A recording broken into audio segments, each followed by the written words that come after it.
Hi guys, Mount Vernon Kid here. How's everybody doing? Welcome back to another. I know, I'm late. I'm sorry. Uh, like I said, things have come up, and then of course there's the problem with my computer is down. I gotta get it fixed.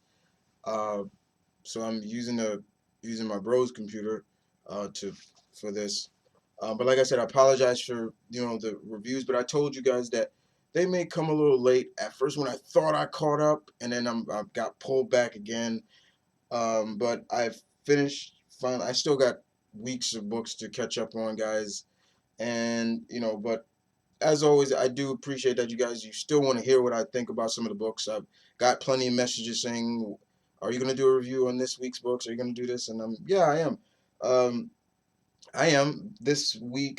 This is a long overdue book, so I'm still going to review these books as if nobody's read them.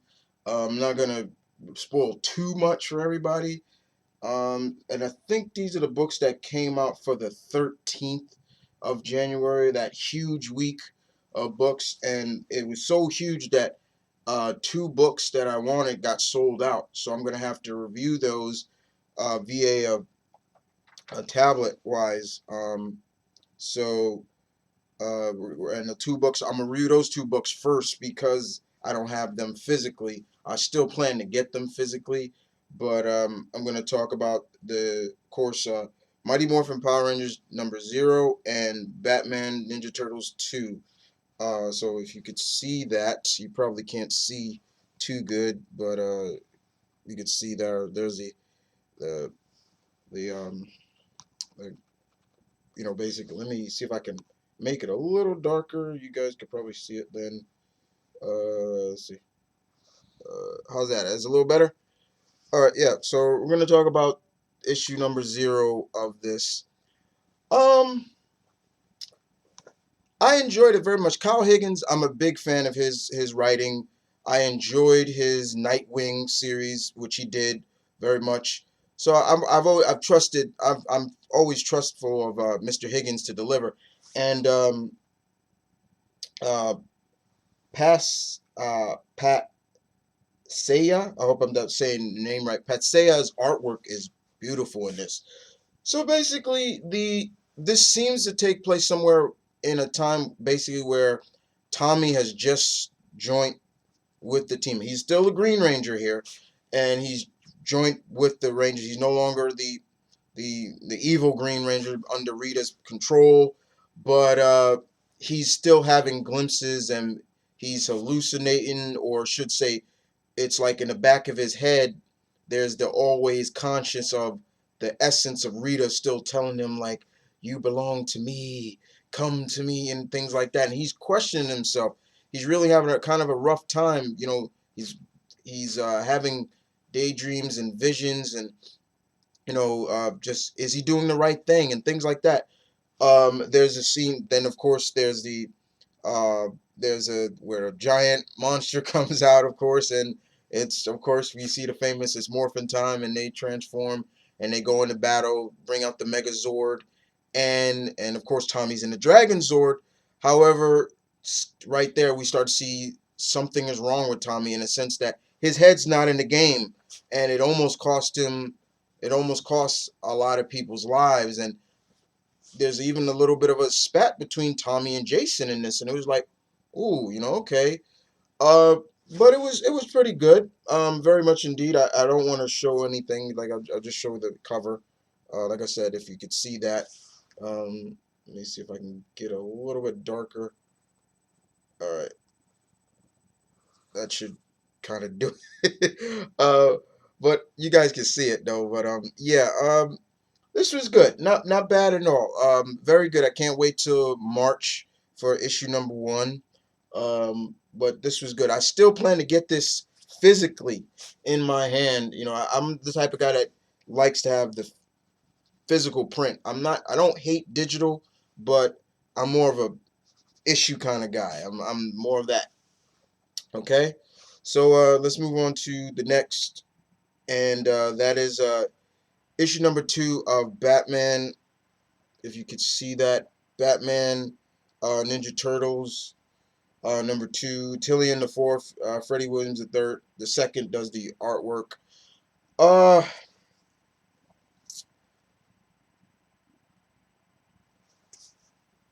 the one thing that I feared the most happened in this issue. And I don't know, I want to blame because this is more of, it's really more under DC, and it's a DC IDW crossover instead of, I really wish it was an IDW slash DC crossover, because honestly, I feel that if IDW was handling this, it would have been a different way. They would have been more respectful to each other's characters. And in my opinion, it's not, because of the fact that in this issue, Batman makes the Turtles look like jobbers. I'm using a wrestling term here. He makes them look like second rate, no rate lightweights. There's a battle between the Turtles and the Dark Knight himself, and he makes them look like. And I was just, once I'm like, oh my God, like really. So once again, I'm looking at this like, yeah, DC still stuck on that bat dick, right? Okay. And not even matters who's writing this. Yeah, he's a DC writer. So honestly, I'm like, yeah, that pissed me off. Once I was reading, I'm like, please get this over so I can move on. Once I moved off from that, the anger kind of subsided. But still, I was just like, really, DC? You're gonna pull that garbage, right? Other than that, we get to see something that's happening with the Turtles. I'm not going to spoil what that is, even though this has been out for a while. I did like the fact that Splinter found out a certain someone's identity, which was cool. I didn't even mention yet, even when Splinter fought Batman, it was like almost a stalemate. I'm like, what? But other than that, and then of course there's the scene between the Shredder and Penguin. I thought that was really good. But other than that, besides the first panels of the issue, I did enjoy it. But I'm just saying, is like with crossovers, I really feel that you're supposed to show respect to both characters and not, make one look better than the other. That's just my opinion on the subject. But they did it in this, and I was just like, damn it, DC, really? But other than that, Batman Ninja Turtles #2 of 6, I believe, yeah, was pretty decent. Okay, so those are the two books that basically I read digitally, but I will get them physically put in my collection. But here is what we're gonna read. We're gonna review now, guys. All right, so I got Marvel, I got one DC. I should be caught up on my DC guys by the time issues 50s of some titles are be out. So look out for that. And I got a lot of independent stuff. So we're gonna kick it off with Marvel, and we're gonna stay with all new, all different Avengers #3. Mark Waid and that Qbert bro. I think this is Adam. Yeah, Adam or Andy. I think this is Adam. But first of all, as always, Marvel continue to keep paying Mr. Ross for these beautiful fucking covers. Man, these covers are fucking beautiful. Alex Ross, good stuff right here. All right, anyway, Mr. Wade still bringing that magic, and in this, we get to see the team um, finally pretty much comes together to battle Warbringer, who is this Chitarian warrior, and he's trying to bring his people. And Mr. Wade plays up the true idea of what the Avengers are. They were brought together to face a threat that no one hero could face.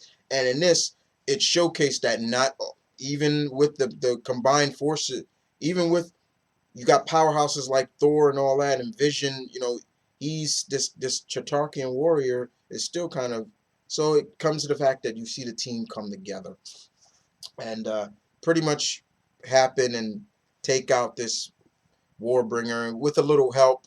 We even get some of the fact that there is somebody else there, and I hope they play that up later on in the series, that there is another player involved that was involved in this.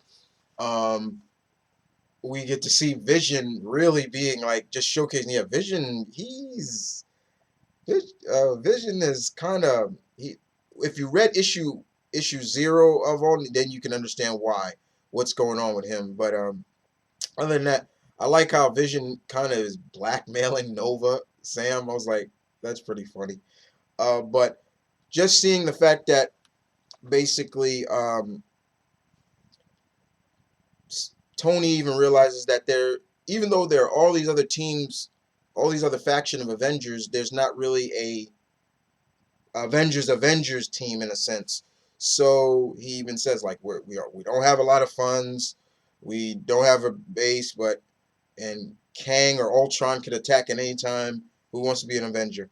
Everybody raised their and and of course uh, uh, of course Ms. Marvel, she's just like the big fangirl that she is, and she even says, and besides, you're the only founding active member, so well, this was good. Nonetheless, this was really good. All right, let's move on to all new, all different all new Hawkeye issue 3. Issue 3 here. Lemire and Perez do a good job with this. If you could get a good look at the cover. Yeah, in the cover right here, it's basically the still team Hawkeye is still kind of on this. They're not really talking in a sense. They're not really engaging with each other. So we have Kate. She's with a guy. She's with a guy in her house, and the guy wakes her up and makes her breakfast, and she's like, "Look, what happened last night was good, but you gotta leave." Like total burn for this guy. He was really liking her, and so she calls America Perez, aka Miss America, and they're talking because they're good friends, and she's like, I just sent him away, and she's like, I just can't deal with that in my life right now, and it's really funny. Uh, and then we see what's going on with Clint. He travels to an island and talks to his older brother Barney, aka Trickshot.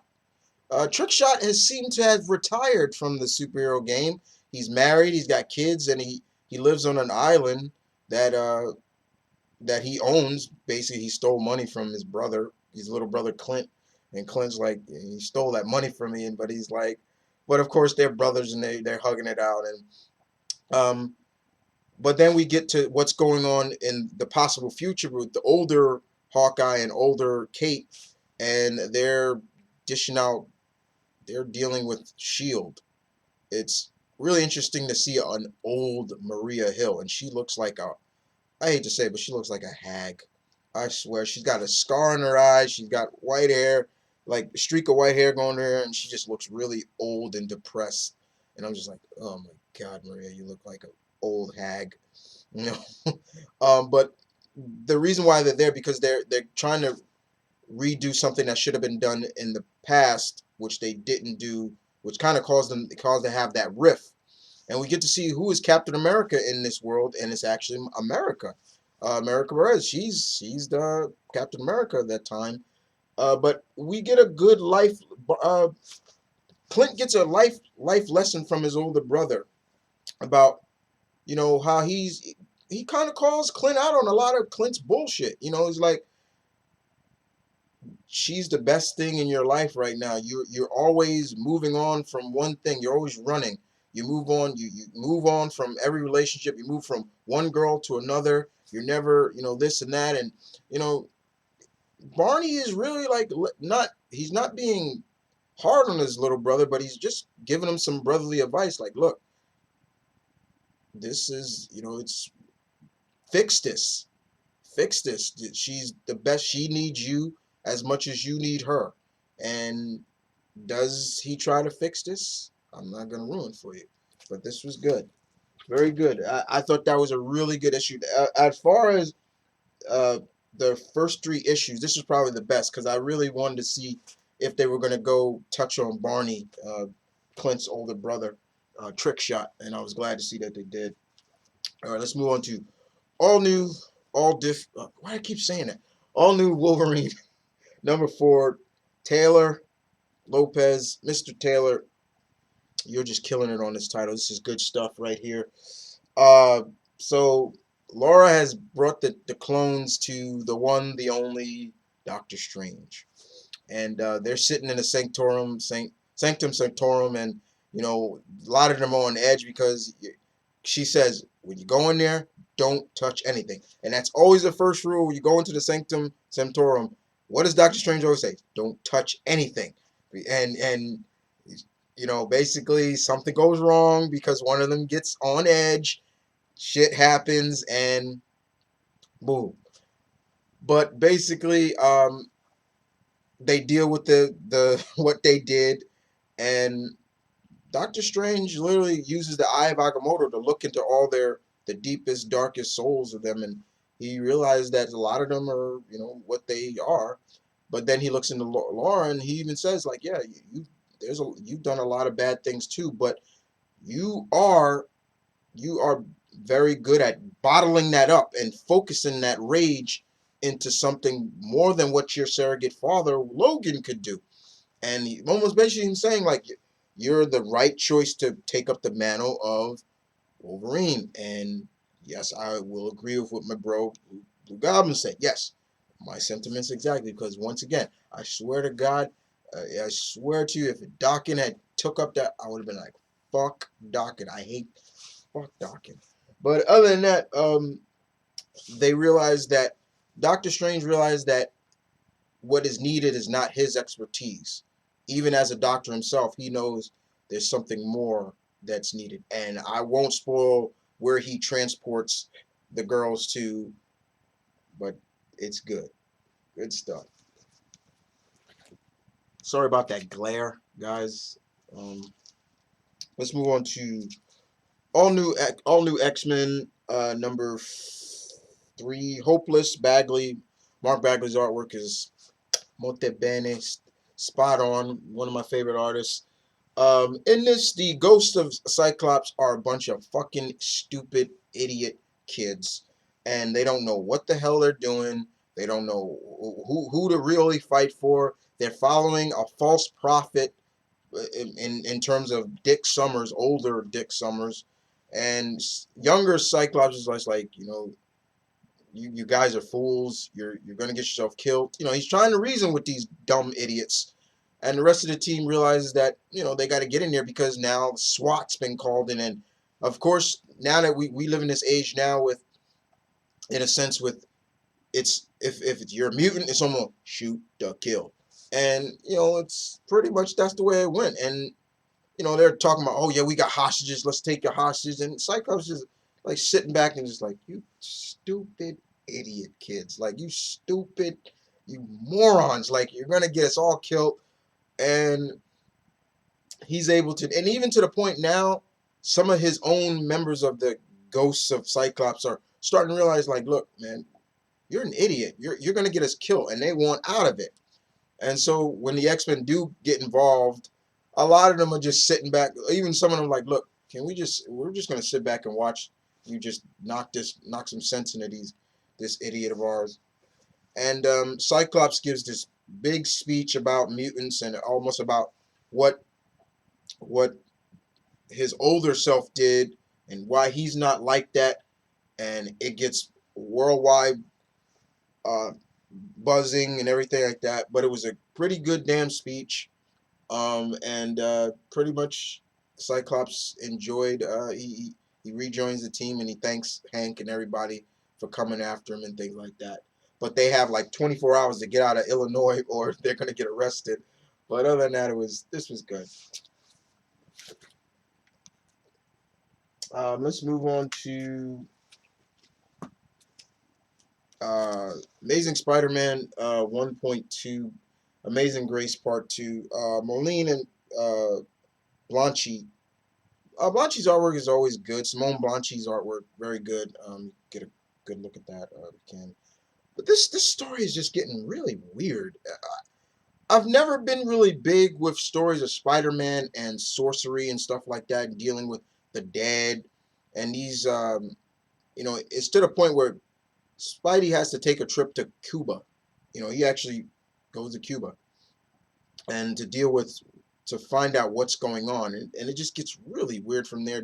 The he cracks on a lot of the sanitary man, I'm forgetting the group's name, and he's just making jokes about it, and he's talking about this and that, it's voodoo and everything like that, and but uh, this just really is weird. I'm really, as much as I'm a huge Spider-Man fan, as you can see, he's my number one favorite hero before everybody else.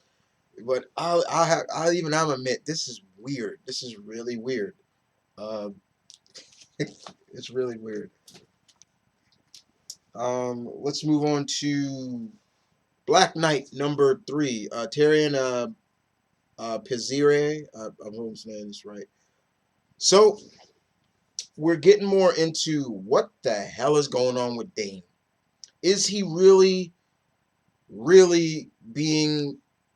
Is finally the Ebony Blade finally taking control of him as the Black Knight? The Black Knight, of course, he's in a long line of that. His legacy. People has always been, anybody in his ancestors have always been the Black Knight, and the Black Knight, and in this he carries the Ebony Blade, and it's like, the way I look at the Ebony Blade is almost like looking at how can I put it, Soul Edge. Yeah, that's it. Soul Edge. Basically, it may be starting to corrupt him, like Soul Edge will do. It'll corrupt anybody who holds on to it, and that's why the Unity Squad of the Avengers have come to Weird World to get Dane, because he still needs to answer for his crime. He killed somebody when, I guess, they showcasing the 8-month gap, like what was going on with the Avengers during the 8-month gap, and he was a part of the Avengers again, and he killed somebody, and you know they got to bring him in. Unfortunately, his kingdom that he kind of leads now are like, they don't believe the Avengers, they don't believe Steve Rogers, they don't believe anything that they're saying, and Steve was like, yeah, we may lose, but there are more Avengers, they'll keep coming till we all we want is him. He has to answer for what he did, even though the guy was a villain, but still, as always, the Avengers don't kill. They can't be above that. And Dane just starts flipping out, and it's just like, what the hell? But this was good. This is very good.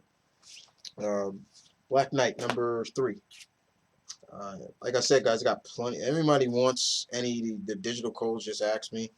I got plenty. I got like months and months, and I keep forgetting to put them up on my Twitter and things like that. Let's move on to Extraordinary X-Men #5. Lemire Ramos. This was good too. So the last issue we saw, it looked like Sinister brought back Cyclops, but we found out it's not. It's just a clone of him, in a sense, with the essence of he's like a hybrid of a mutant and an inhuman.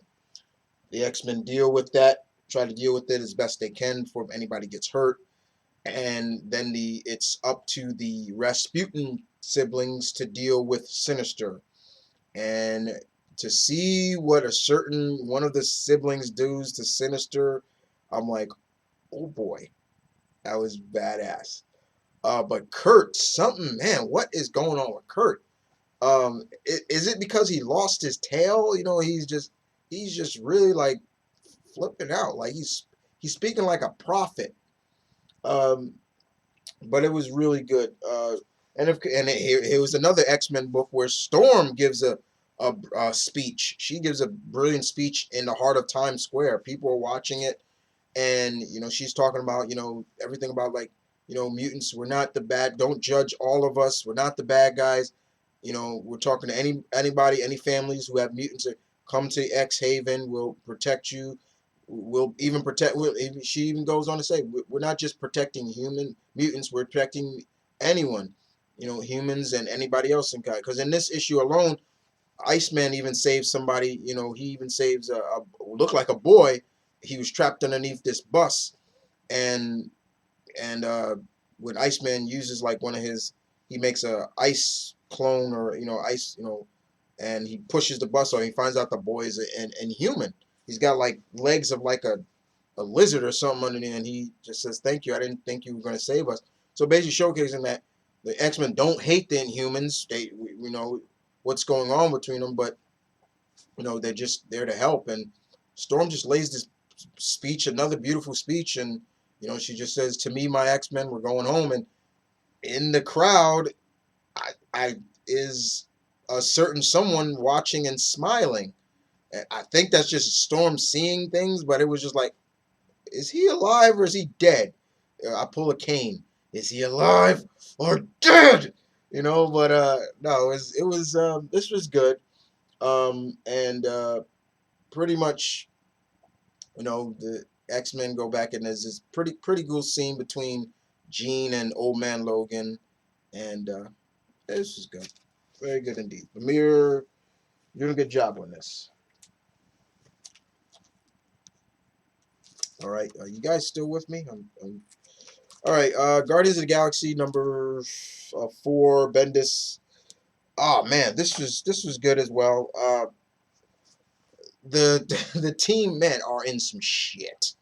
And it looks like once when they look like they deal with one situation with the Kree accuser that they were dealing with, they get pulled into another situation. It's like the Guardians can't get any rest, and it was just like, oh my god, like what the hell? It's so funny. Um, it's just like just when you think everything's going well, they get the victory,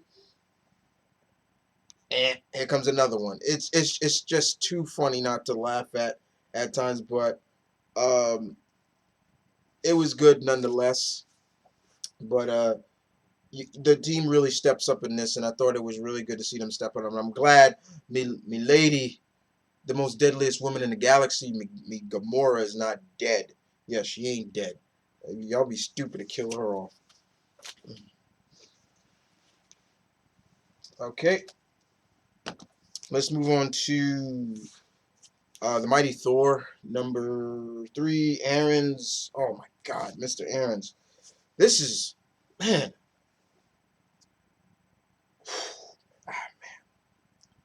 I don't really want to spoil this though.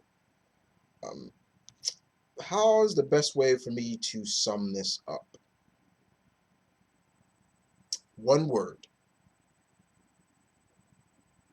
Sweet. That's it. That's all I'm gonna say. Sweet. Sweet. Or maybe even 2 words. Sweet Christmas. Yeah. Shit, this was good. Uh, what I will say is I love the kind of the mind battle between Thor and Loki, and we get to see all different versions of Loki, and I thought it was cool. All right, let's move on to Sam Wilson, Captain America number 5. Spencer, new artwork by Renaud. I hope I'm pronouncing it right, but I like the artwork. It was really good. Not saying that I wouldn't mind seeing who was doing the artwork before, the previous artist to come back. Now, okay, I know people are probably going to ask, or maybe in the comments. So, Chris, what do you think about Steve returning back? And there's going to be 2 Captain Americas in the 616 universe. Okay, I'm cool with that. As long as I think it's fine. As long as, like I said, the one thing I was worried about was like Steve coming back, and he's gonna have he's getting young again. Yeah, you got to explain that to me, Spencer. How the hell that happened? And of course, the other thing is just that I was glad because it was just like, then this means Sam gets demoted back to being Falcon. But wrong, because here's the all new Falcon. This issue introduces the all new Falcon. In this, his name is Joaquin. Joaquin, what is his name? I know it's Latin. Damn it, I can't remember. What is it? Joaquin. He was in a couple of issues before, and he he what is his name? Joaquin Torres. Torres, yeah. Joaquin Torres. And this is I saw this kind of coming because of the fact that, you know, the evil mad doctor Carl Magnus combined it, gene spliced him with Red Wing. Now you got to remember, Red Wing is still dealing with the fact that, remember, he was bitten by uh damn it, what's his name? The vampire, the Nazi vampire, and they saying like Red Wing is like a vampire falcon now. I'm like, what? But it makes sense that he got bit by a vampire. So, but it's interesting. But Sam is still. I can't wait to, Mr. Spence. I can't wait till you stop with this stupid werewolf falcon shit. This is stupid. This thing that's getting really played out. Get it over with, okay? But the stuff that's dealing with the Serpent Society, I thought is really good. And we get to see why Diamondback rejoined the Serpent Society. And I gotta admit, I've seen storytelling like this before, but I don't believe she's really all that bad. You know, she's not really joint fully back with the Serpent Society. But other than that, that was pretty good. But with Joaquin, Joaquin, he's pretty much cool. I mean, he's got he could heal real fast. His hands, I think his feet, he's got wings. His eyes are like kind of like a bird's. Like he's like a mutate. But he didn't fully mutate, so he still has his humanity and things like that. But he's gene spliced. He's kind of spliced with Red Wing, so he can know. He's kind of psychically linked in a sense with Sam, so he knows when Sam is in trouble. And when Sam, he felt that, it was just like he rescued Sam. But we don't. He's not in his costume yet, or his fully outfit yet. But other than that, I'm liking this new Falcon. Why shouldn't there be a new Falcon? There should be somebody to take the Falcon legacy, and I'm glad that Marvel's, hey, Falcon has a leg. It's a legacy now. Sam was a Falcon before. Now we have Joaquin Torres as the all new Falcon, and I'm cool with that. But other than that, the werewolf stuff, no. But it's always good to see Misty Knight, as always, and she was kicking a lot of ass. I was loving that. And the Serpent Society stuff, I'm liking. Let's move on to Scarlet Witch #2. James Robinson, I think Robinson's done this, and Mr. Rudy or Mr. Rudy's artwork, and this was it was more painted, which I liked in this. So basically, Wanda has traveled to Greece. She's in Greece, and she's dealing with. She's talking to one of the Greek goddess, Nike, who is pretty much the Greek goddess of witchcraft, and she's going on to action her like, which you don't you feel it as well, right? You feel something is going wrong with witchcraft and anything like that. And she goes on to talk about a lot of people, like a lot of her fellow gods. She even talks about Hercules, and she even talks about Ares, and we pantheon, we may die, but somehow we always return back to life. And she even goes on to say like Ares and his son Phobos is going to return someday. And we get to see what is going on in Greece. People are being terrorized by the Minotaur. The Minotaur, yeah. Theseus, Theseus and the labyrinth and all that, but he's in the streets of Greece. But he's kind of invisible to the naked eye, but he's been killing people.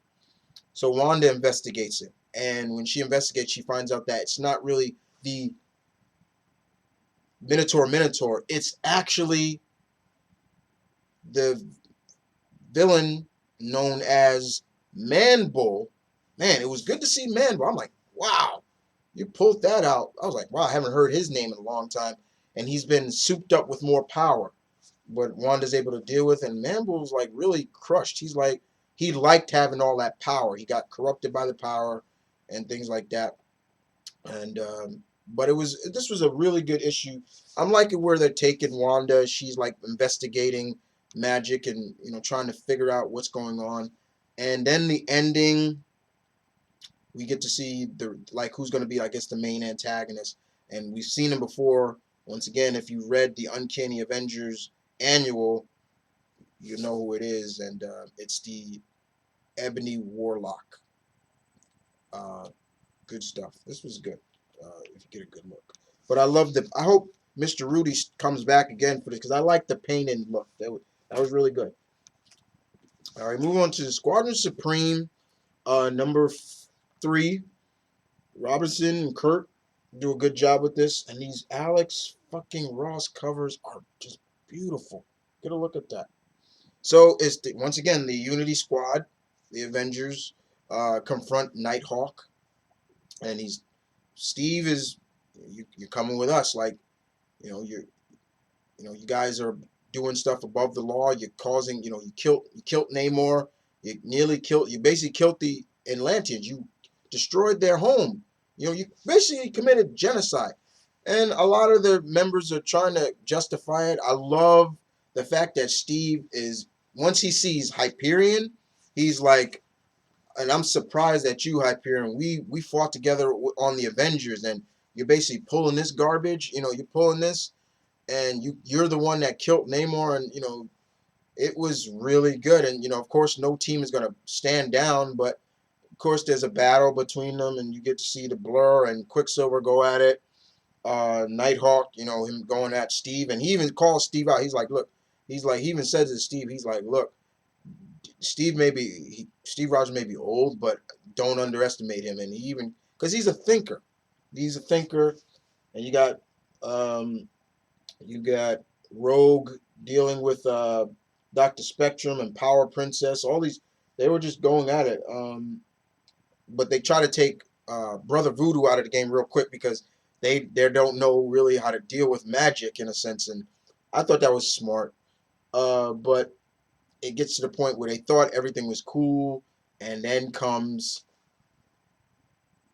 the original Human Torch, Jim Hammond, agent of S.H.I.E.L.D. Jim Hammond is a S.H.I.E.L.D. agent, and he brought backup. And I love how Jim even said it. He's like, unlike Johnny Storm, what I can do far more than what Johnny Storm can do. He says, my flames, I can do radiation as well. And I was just like, that's right. Jim Hammond's a lot different than the Human Torch, the second Human Torch, Johnny Storm. And he's able to hurt Hyperion. And Thundra is watching, and she realized, okay, she has to act now, and she helps the team escape to Weird World. And a lot of stuff now is starting to a lot of issues now are going to be taking place in Weird World. And but this was good. This was really good stuff. I'm glad, Mr. Robinson, you are making Jim Hammond look like a bad mofo that he truly is. Let's move on to Spider-Gwen, number 4. Latour Rodriguez, Enter the Green Goblin. Yeah. Man, this was good. Best way to describe this was like, oh boy, Gwen. Oh man, Gwen. Like, how are you going to deal with this? She's dealing with Harry. His outfit is, I don't like the design. I'm sorry. It just reminds me of that Power Ranger-esque look from Raimi's Spider-Man. But I love that throughout the whole fight, Gwen is just trying to talk some sense into Harry, but she's also in her head and to us saying, take off your mask, Gwen. Show him, show him, show him, show him. And does she? No. No. Am I lying? This was good, though. Very good. But I didn't like the design of the Green Goblin. It just gave me a bad memory of a Power Ranger-esque Green Goblin. All right. Let's move on to Red Wolf #2. Edmondson. Man, this was good. This was good. So now Red is in. He's in the present now. He's in current time. He's not back in 1872. And he doesn't know where he is. He's in the same town that he's from, but it's changed. And he's seeing things that he looks up. He sees a plane. He's like, oh, what the hell is that? He he sees kids on bikes, and he's like, what are those things you're on? It's the typical man out of time, story, just done with a Native American character, which I'm cool with. Come on, guys, you know me. So it was really cool. But when he gets introduced to the deputy, uh, the sheriff of San Paulo, New Mexico, the deputy of the town that he's in, San Paulo, New Mexico, I think that's it. Um, she's like, "Are you from the Looney Bin?" Because the way he's talking, she's starting like, "What's that mark on your face?" and everything like that. And what are you? And he's like, "I'm Cheyenne." And she's like, oh, I didn't even know if we had Cheyenne around. We got people, we got Algonquin, we got this, we got Apache, but we never know Cheyenne. And uh, the biggest thing that's going on is still Red is still trying to deal with the individual that he fought in the past. But then, of course, the sheriff of the town actually calls, calls for help, backup needed, because he's dealing with some crazy gun towing nutbags, and it gets there, and Red helps out. He does what he can to help, which was cool. And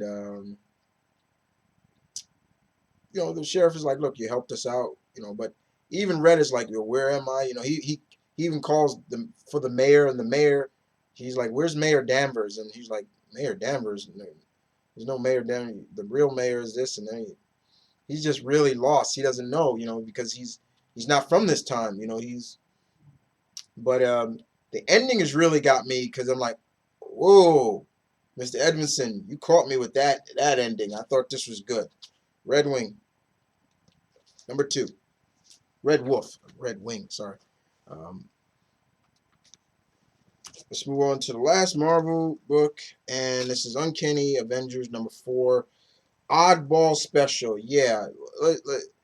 Basically, Rogue and Deadpool do a kind of an homage to the Fastball Special. And Rogue even calls it, she's like, maybe Oddball Special. But in this is the final act between the Shredded Man. I'll never get used to that name. The last issue, we found out that one of the members of the team, Synapsis, I believe that's her name, Napsis, Shredded Man is her grandfather. And now, with the help of Cable, he's back here to help figure out what went wrong and things like that. And the way they're able to deal with the Shredded Man, I thought was, I've seen that done before, but it was cool. Dugan does a good job writing, and in this, Stegman's artwork really was much better in this. I really enjoyed it. Uh, Johnny and Quicksilver were able to help all the people of Boston that being affected by the Shredded Man. And man, talk about devil playing a game of Russian roulette with Cable. Man, he did something there, just like played with the Shredded Man's emotions. Like, but I was like, yeah, that's Cable. He would do some shit like that. I wasn't surprised that Nate did it, but it was just like, okay. But I love that Rogue is kind of calling out a little bit of stuff that Cap should be doing. Like, she's like, I told Rogers that we needed more. This team was underpowered. We need more flyers on the team and stuff like that. I like that. That was pretty funny. But the team does a good job, and we find out Steve asks Cable, "Is you going to stay around for a while?" And he's like, "I don't know, maybe." And then Steve actually says what the secret mission of this team is about, and it's to get the Red Skull and Xavier's brain back. I'm like, Okay. And Cable kind of gives a smile like, all right, maybe I will stick around. But then at the end, it gets really interesting because we find a certain founding member of the Avengers with, I'm not even going to spoil what that was, but I'm just like, whoa. I'll give you a clue. His initials, his first name begins with an H, and his last name begins with a P. And he's the creator of somebody. This was good. Not bad. But the Shredded Man's not gone. He will come. He even says, I will be back. But, okay. Let's talk about the only DC book that I got in the Legend of Wonder Woman right here. Renee Liz and Ryan Dillon does the artwork. This was beautiful. This was beautiful. This is telling the origin of, Wonder Woman, not only just Wonder Woman, the mascara, everything. This really is more of pre-52, or the original origin of Wonder Woman. The origin that Marston, the creator of Wonder Woman, told. And a lot of stuff in this was just really interesting in terms of, you know, immortality and what immortals can't do, why they can't bear children, everything like that. Hippolyta, how really like depressed she felt after she gained her immortality, and kind of some stuff that she caused, you know,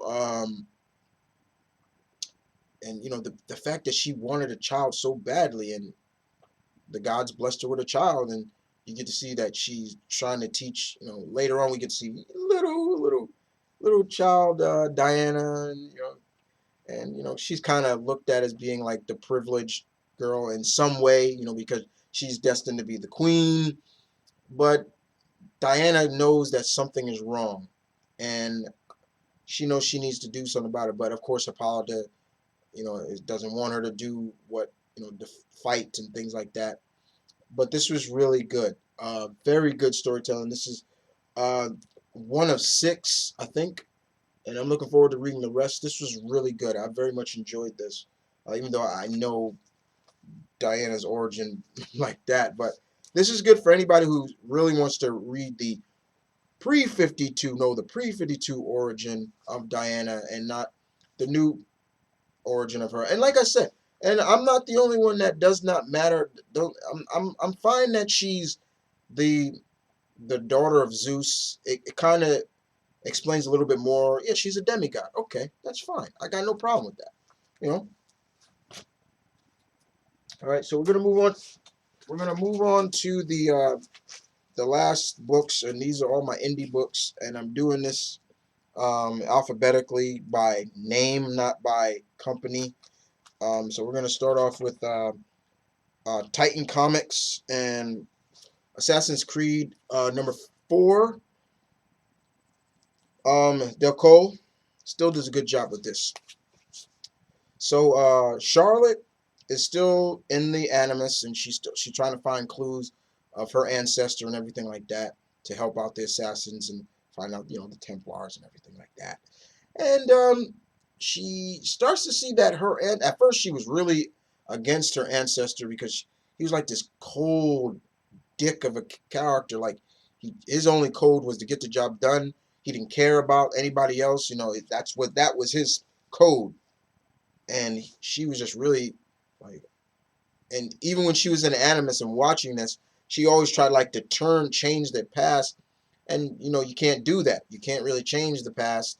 You just have to watch the Animus. Watch your ancestor from the past. No, but in this, she kind of sees a different side of her ancestor, and it helps lead her to certain things. And this was good, very good indeed. Um, Assassin's Creed number 4, very good.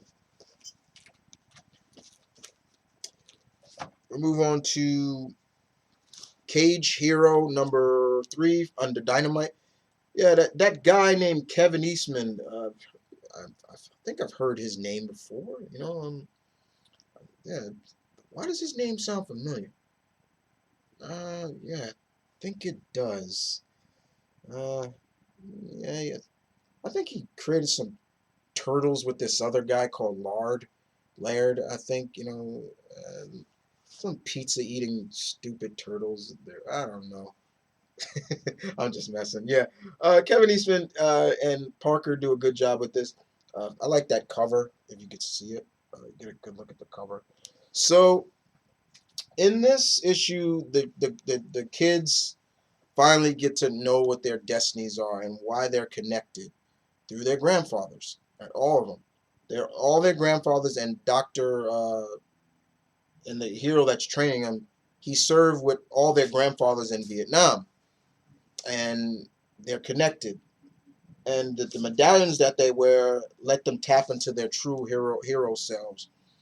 Um, uh, However, one of the kid's main stars, Ryder, his Ryder's grandfather gets kidnapped by the Shadow Society, the antagonist of this book, and they realize that the person that's trained them realizes that they gotta kind of now quickly move ahead because it's needed, and they all become like these new individuals. It's kind of like a Power Ranger, but each of them gets souped up on with the medallion's help, and they I can't remember all the superhero their code names. Some of them are just really kind of lame. Let me tell you what they are. Let me tell you what they are. Uh, Let me see. All right, all right. We have one of the characters. This character right here. This guy right here. The one at the corner. His name is Ricky. His name is I Am Pounder. I'm like, okay. The girl. Her name is Lady Phase. That's Jenny. Jenny. Um, uh, Nemoto. His name is Maximus Burns. I'm like, okay. Um, and then we have the latest member who came late. His name is Primo. Okay. And then we have Ryder. He gets his name at the end, and his name is Legend. Like, kind of lame, a little lame. But we get to see what a lot of them can do, and Ryder's is Legend right here is cool. He can like see into the get a glimpse of what the future, and he's able to counter everything real quick. I guess it's like kind of being a little bit like Midnighter and things like that. But this was good. And they're going off to save his grandfather and stop the be superheroes and stuff like that. But this was good. I'm enjoying it. One more issue to go before this ends. All right, we move on to Captain Canuck, number 6.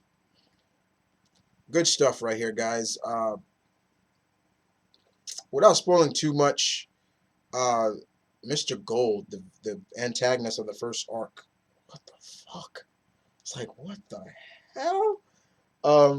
But seeing the two brothers kind of patch things up, Captain Canuck and his brother, it was like, okay. But the villain as Mr. Gold was just like, I was just like, what? But this was good. Yeah, Captain Canuck. I do recommend that, guys. Um, Back to the Future number 4. This is under IDW. Uh, just solid writing here. Basically, Doc still telling his kids, Jules and Vern, about maybe hiding stuff from their mom. Is not true. And we get more of a kind of like I guess it's supposed to be the first date between Jennifer and Marty,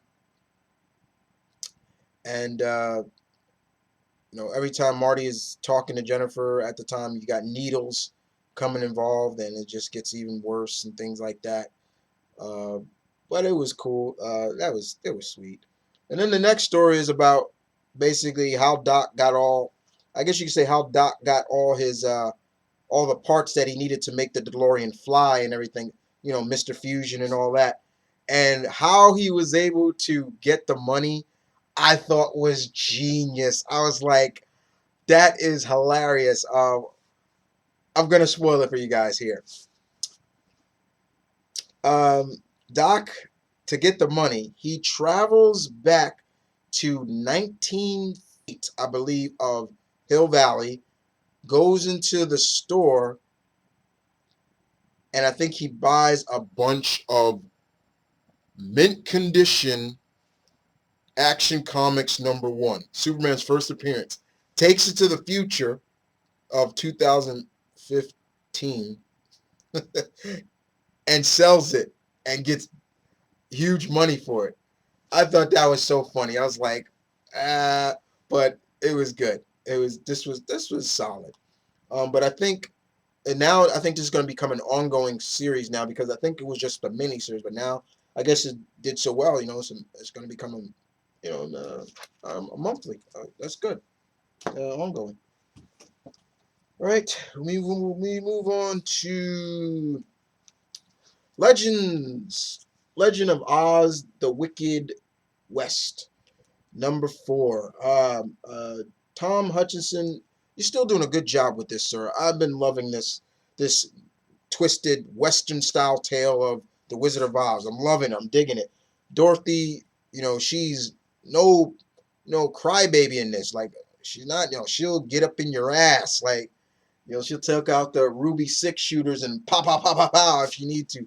I like how the Tin Man is, and we get to see the Scarecrow in this. The Scarecrow, it's a she in this. Scarecrow in this is more like a Native American character. I was like, okay, you know, and in this issue there, and the Cowardly Lion is not as cowardly as you think he is.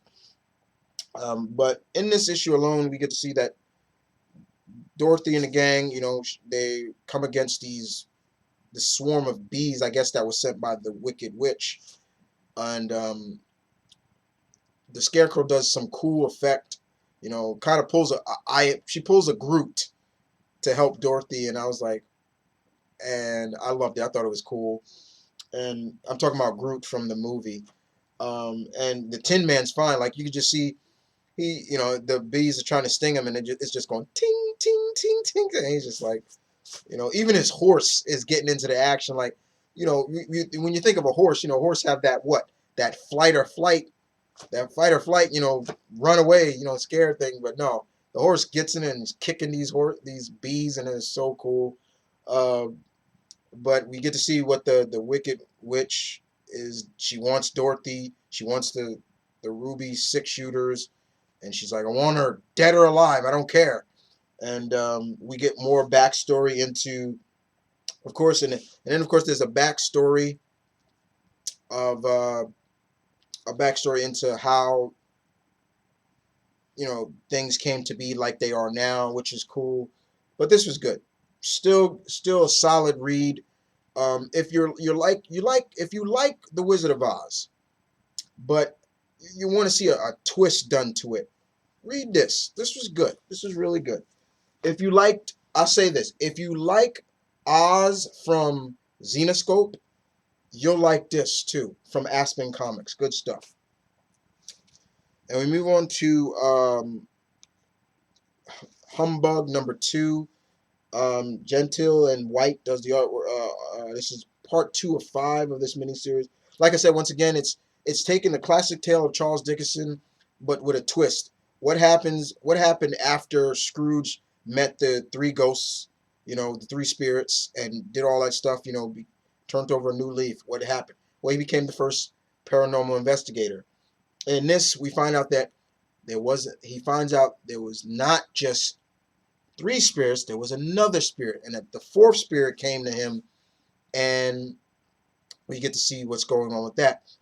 But then we also get to see that a lot of people, especially a lot of people of the church, feel that Scrooge shouldn't be messing around with this kind of stuff, you know, messing with the dead, and, you know, disturbing the dead, and, you know, and I love the line that Scrooge, he's like, why? They seem to have no problem disturbing us, coming to us and disturbing us. And he's kind of got a point. Like, why? Also, it's also our fault. But when the ghosts come and haunt us, we it's just nature, right? And I love that. I love how they wrote that. I thought that was brilliant. But we also see that his paranormal investigating is really taking the money away, and Cratchit even is telling him that, like, we're losing funds. We need it because Scrooge got his third notice of foreclosure, and is like, yo, Scrooge, you better do something, But this was good. This was good indeed. Humbug, number 2 of 5. This is by uh, 4150 Comics, I believe. Well, that's the name of the comic. All right, let's move on. And we move on to the last book, which I saved for last. But yeah, like I said, I was doing them in alphabetical order. And that is none other than Red Sonja. Number 1, Marjorie Bennett. No relation to me. No relation to me. And Atkins does the artwork. Acne does the artwork. Very beautiful artwork. So Marjorie Bennett does a good job with this. After reading what Gail did, and when I found out that Marjorie Bennett was taking over, I was like, yeah, Sonja's in good hands. And Sonja is back in her homeland. Back in her homeland, and the king is dying. She brings, kind of, I guess, this concoction of think what would save the king's life, but it's not. And Sonja realized that the king wants her to take over the throne, and she be Queen Sonja. And Sonja's like, I don't know, no, I can't do that, and things like that. It's not who I am, things like that. She starts to get really bored because things are not going her way. Like, nobody's coming for help. Everything like that is just going, and she's just, I'm so bored. Drinking's not helping. She doesn't even want to drink. Even, even sex ain't even helping her, in some sense. But then this really twisted stuff starts happening.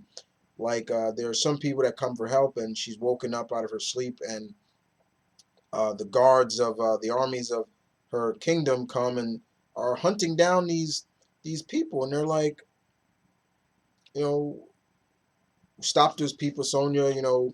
These people don't want to join the army, so they're gonna die. And it's like, what?